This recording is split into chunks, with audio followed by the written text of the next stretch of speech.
Beef കഴിക്കരുതെന്നും B J പിക്കാർ എന്നോട് പറഞ്ഞിട്ടില്ല. ഞാൻ ഇന്ന് രാവിലെ ഒന്നാം തരം കോഴീൻ്റെ ഇറച്ചി ഇന്നേച്ചാണ് വന്നിരിക്കുന്നത്.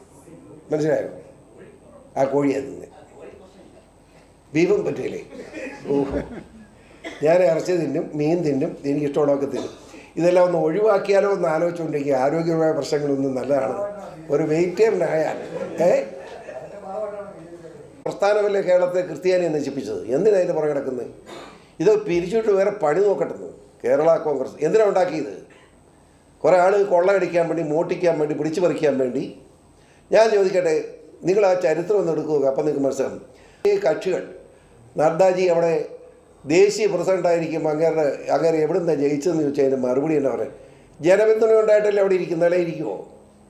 മനസ്സിലായില്ലേ? നമ്മൾ ഓരോ വ്യക്തികളെപ്പറ്റി മോശമായിട്ട് പറയരുത്. അങ്ങനെ നിങ്ങൾ പത്രക്കാരാകുമ്പോൾ എന്തും ആകാമെന്ന് വിചാരിക്കുന്ന പത്രക്കാരുണ്ട്. ആ ടൈപ്പായിട്ട് കോട്ടയം പത്രക്കാർ പോകരുതെന്ന്